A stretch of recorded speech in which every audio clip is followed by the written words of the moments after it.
اور میں نے جو دیکھا ہے کہ چاہے وہ موجودہ حکومت ہو یا پچھلا حکومت ہو، ان کا زور یہ رہا ہے کہ آپ صرف ڈنڈا کے زور پہ معیشت چلائیں، اور میں سمجھتا ہوں کہ ملک کی معیشت ڈنڈا کے زور پہ نہیں چل سکتی. آپ کو پیار سے چلانا چاہیے. یو گیٹ انگریزی میں ایک کہاوت ہے، you attract more with honey than with vinegar. اور اگر ہم اپنا ٹیکس ریٹس کو کمپیٹیٹیو رکھیں، اگر ہم کاروباری طبقہ کو، بزنس کمیونٹی کو، یا جو بھی آپ کے ٹیکس کنٹریبیوٹنگ سٹیزنز ہو، ان کو وہ عزت دے، ان کو ٹیکس نیٹ میں کوکس کرنے کی کوشش کرے، نہ کہ ان کو زبردستی زور ڈھونس پتہ نہیں کیسے ان کو ٹیکس سسٹم میں فورس کرنے کی کوشش کرے، تو آپ you will get better results. اور ہم نے یہ اب عملی طور پہ اس کا ایک کوانٹیٹیو ایگزامپل میرے پاس ہے. 18ویں ترمیم سے پہلے جو سیلز ٹیکس آن سروسز تھا وہ وفاق کا ایف پی آر کلیکٹ کرتا تھا، اور وفاق کا ایف پی آر کا کلیکشن کا ریکارڈ وہ سب کے سامنے ہے کہ جب ان کے پاس تھا تو وہ کتنے رقم وصول کرتے. جب ڈیولوشن ہوا اور یہ سارے صوبے کے پاس اختیار کیا تو سب سے پہلے صوبہ سندھ نے اس پہ کام کیا. ہم نے اپنا صوبائی ریونیو باڈی شروع کیا اور سیلز ٹیکس آن سروسز جمع کرنے شروع کیا، اور ہم نے فوری طور پہ اور آج تک جو ایف پی آر کو ریکارڈز تھے وہ توڑ چکے ہیں. اور ہمارا اس میں revenue generation F P R کا ریکارڈ سے بہتر ہے. اب باقی صوبوں نے بھی کیا ہے، صوبہ پنجاب نے، صوبہ پختونخوا نے، صوبہ بلوچستان نے بھی، اور تمام صوبے نے وفاق کا ریکارڈ توڑ دیا ہے. مطلب جب یہ ٹیکس کلیکشن کا ذمہ داری ایف پی آر کے ساتھ ہوتا تھا تو جتنا وہ وصول کرتے تھے صوبہ سندھ سے، صوبہ سندھ کا ادارہ نے اسے ریکارڈ توڑ دیا. جو ایف پی آر پنجاب سے کلیکٹ کرتے تھے، پنجاب کا کلیکشن اتھارٹی نے اس کو ریکارڈ توڑ دیا، اور باقی جو بلوچستان کا بھی ہے انہوں نے ان کا ریکارڈ توڑ دیا. تو ایک تو وہ ڈی سینٹرلائزیشن کے حوالے سے واضح ثبوت ہے کہ جب آپ ڈی سینٹرلائز کرتے تو اس کا فائدہ، مگر اس میں سے سندھ کا پرفارمنس باقی صوبوں کے مقابلے میں بہتر رہا ہے. اور میں اس کا راز پہ بات کرنا چاہتا ہوں کہ وہ کیوں ہوا کہ جان بوجھ کے ہمارا پالیسی ہے کہ سیلز ٹیکس آن سروسز پہ سندھ کا جو ٹیکس ریٹ ہے وہ باقی صوبوں کا کم ہوگا، تاکہ بزنس کمیونٹی کے لیے یہ کمپیٹیٹو ماحول ہو اور وہ چاہے کہ ہمارے ہاں یہ کاروبار کرے. جہاں دوسرے صوبے نے اپنے سیلز ٹیکس اور سروسز کو جمع کرنے کے لیے ایک اگریسو پالیسی اپنایا ہے، صوبہ سندھ کا پالیسی ویسے فسکل سپیس میں اور ریونیو جنریشن میں اگریسو رہا ہے، لیکن ہمارا اپروچ جو بزنس کمیونٹی کے ساتھ رہا ہے اس ٹیکس کو جمع کرنے میں وہ ایک ایسے رہا ہے کہ ہم ان کو انکریج کرنا چاہتے کہ آپ ہمارا ٹیکس نیٹ میں آ جائیں اور ایسے ماحول پیدا کرے جس سے ہمارا ٹیکس نیٹ میں اضافہ ہو، اور سالوں سال ہمارا پھر سیلز ٹیکس آن سروسز کا جو کلیکشن ہے وہ بہتر رہا ہے. اور ویسے ہی ہم تجویز ہی دے سکتے ہیں اب وفاقی حکومت کو کہ ہمیں ایف پی آر کو سب سے پہلے ایک وفاقی ادارہ بنانا چاہیے جس میں تمام صوبے کے ویسے نمائندگی ہو، اور پھر ان کو ایسے پولیس کا یا کسی دوسرا لا انفورسمنٹ ایجنسی بنانے کے بجائے ان کو ایک ایسے ادارہ بنانا چاہیے جس کے نہ صرف عوام کا کانفیڈنس ہو مگر بزنس کمیونٹی کا کانفیڈنس ہو، اور ہم اپنے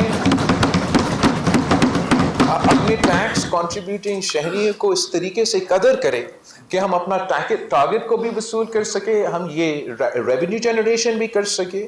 اور جس انداز سے آپ ہمیں تجویز دے رہے تھے اس انداز سے ہو کہ ٹیکس ایک ذمہ داری ہو لیکن ایک بوجھ نہ بنے اور ترقی کا وہ راستہ نہ رکے. ویسے ہی ہمارا ایک اس وقت ریکویسٹ ہے وفاقی حکومت سے کہ بہت سے کانورسیشنز ہیں کہ وفاقی حکومت کے معاشی مشکلات ہیں، اور وفاقی حکومت کے معاشی مشکلات میں دور کرنا وہ کسی ایک صوبہ کا نہیں، ہم سب کا ذمہ داری ہے، ہم سب محب وطن پاکستانی ہیں۔ اگر اسلام آباد کے لیے یا وفاقی حکومت کے لیے کوئی مسئلہ ہے تو وہ ویسے ہی لاہور کے لیے مسئلہ ہے، جیسے کراچی کے لیے مسئلہ ہے، جیسے کوئٹہ کے لیے مسئلہ ہے، جیسے، مگر اس مسئلہ کا حل میں سمجھتا ہوں کہ نہ کہ یہ کہ ہم ایف پی آر کو مزید ذمہ داریاں دیں، ہم ایف پی آر سے ریکویسٹ کریں کہ ایک اور جو آپ کے پاس ٹیکس موجود ہے، سیلز ٹیکس آن گڈز،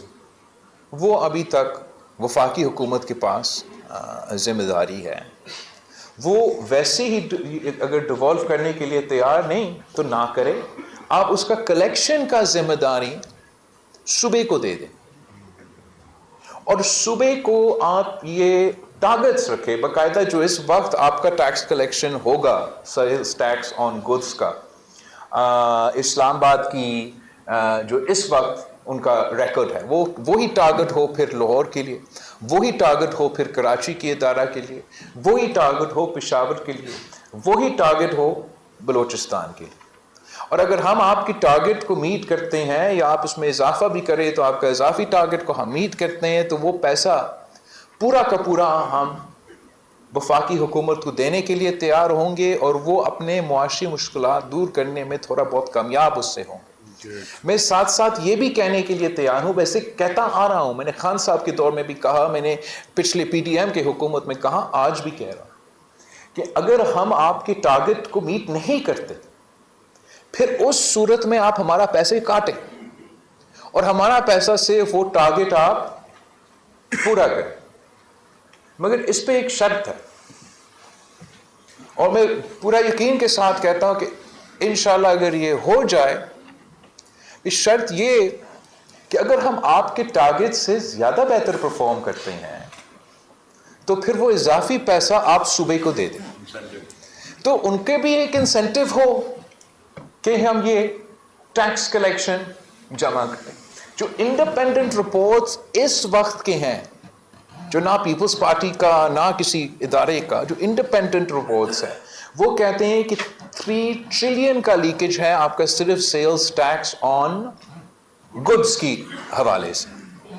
تو میرے ماننا یہ ہے کہ ہم اس کا اس قسم کا سلوشن بھی نکال سکتے ہیں جس سے پورا جو وفاقی حکومت کا کنسرن ہے، این ایف سی ایوارڈ اور یہ باقی چیزوں کو اس طریقے سے پھر مسئلے میں آ جاتے ہیں کہ ہم ڈی سینٹرلائزیشن کے تھرو، انسینٹیو کرنے کے تھرو ان کی بھی جو معاشی مشکلات ہے وہ دور کر سکتے ہیں۔ ویسے ہی میں سمجھتا ہوں کہ جہاں تک بجلی کی مسائل ہے یہ آج کی نہیں، آپ 1980s کا آرٹیکل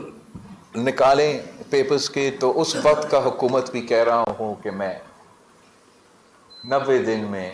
لوڈ شیڈنگ کا مسئلہ حل کروں۔ نہ ایک کرونک کرائسس رہا ہے اور اس پہ مختلف پرسپیکٹیوز ہیں، میرا پارٹی پہ کا ایک بہت سخت موقف ہے اس پہ، تو میں یہ سمجھتا ہوں کہ ہمیں آگے بڑھنا چاہیے، اور آگے بڑھنے کے لیے کیا